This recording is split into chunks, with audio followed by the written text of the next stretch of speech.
Hello plus two class. देखिए, आज आपका सबसे लास्ट चैप्टर आखिर आ ही गया।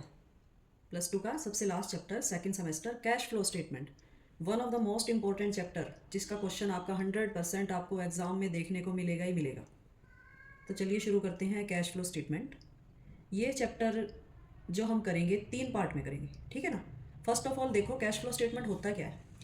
ये कंपनी के फाइनल अकाउंट है। आपको याद होगी +1 में हमने एक कैश बुक की थी, कैश रिसिप्ट और कैश पेमेंट दोनों साइड जिसकी साइड आती थी। ये वैसा ही अकाउंट है जिसमें सिर्फ कैश का ही आना जाना हमने लिखना है, cash outflow and cash inflow.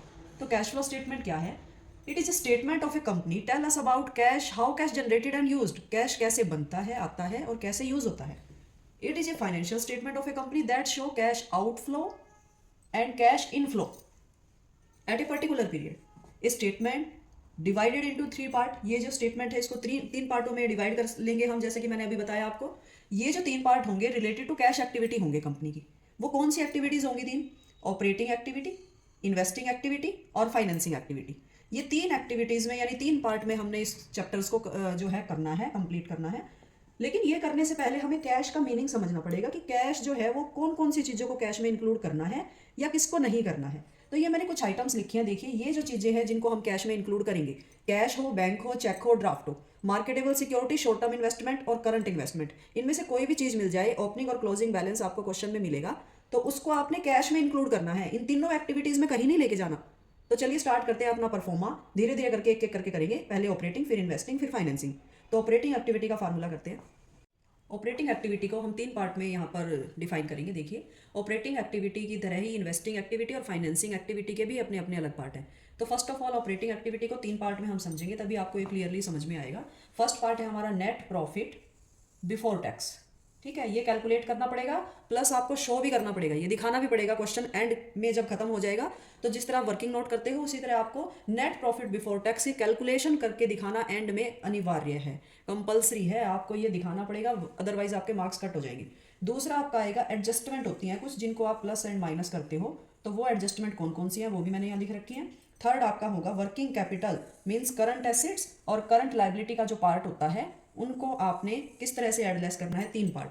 तो कहने का मतलब 3 पार्ट में आप ऑपरेटिंग एक्टिविटी को सॉल्व करोगे। पहला है नेट प्रॉफिट।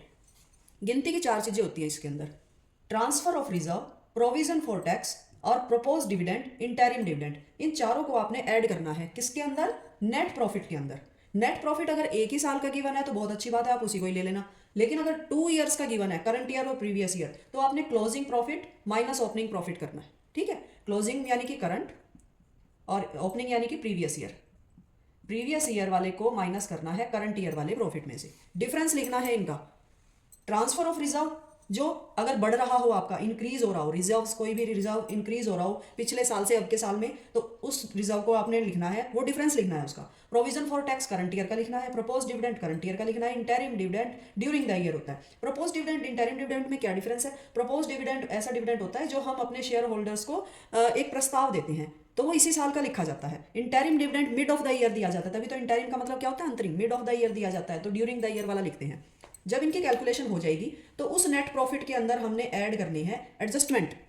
एडजस्टमेंट में गिनी चुनी ये आइटम है आपकी, प्लस माइनस करोगे। डेप्रीशिएशन मिल जाए क्वेश्चन के अंदर, प्लस करना है। Goodwill, patent, trademark, right of करने वाली कोई चीज मिल जाए, मींस डिक्रीज वैल्यू को बोलते हैं राइट ऑफ करना। अगर इनमें से कोई भी आइटम्स आपको मिल जाए तो उसको प्लस करना है। Increase in long term borrowing, loss on sale of fixed asset और इन्वेस्टमेंट मिल जाए, तो इनमें से कोई भी अगर आपको चीज मिलती है तो आप इसके अंदर प्लस कर दोगे। जो नेट प्रॉफिट वाली अमाउंट आई थी उसके अंदर ये प्लस कर दोगे। माइनस करोगे, जिस तरह लॉस को हमने प्लस किया था तो प्रॉफिट को माइनस करेंगे। Sale of fixed asset and investment.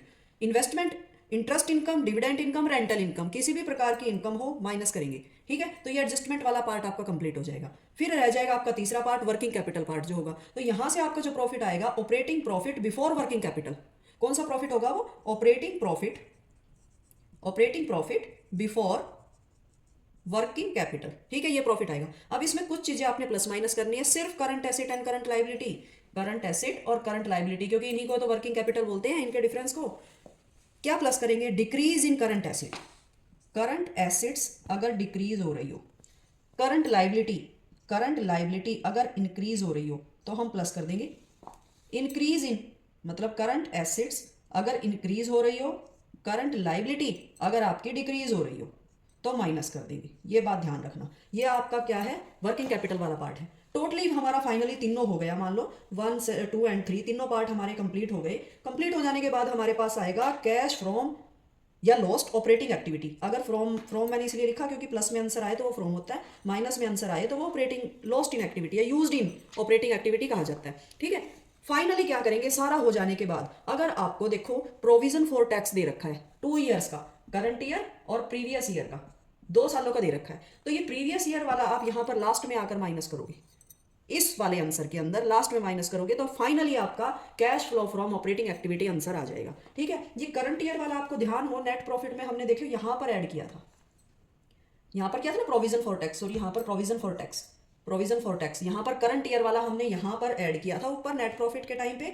और ये प्रीवियस ईयर वाला जो हमारा टैक्स होगा उसको बिल्कुल एंड में आप क्या करोगे, माइनस कर दोगे। तो यहां से आपका ऑपरेटिंग एक्टिविटी का आंसर आ जाएगा, या प्लस में आएगा तो cash from operating activity, minus में आंसर आए तो cash used in operating activity. Okay, तो इसके बाद हम करेंगे नेक्स्ट वीडियो में इन्वेस्टिंग और financing activity. Okay, thank you.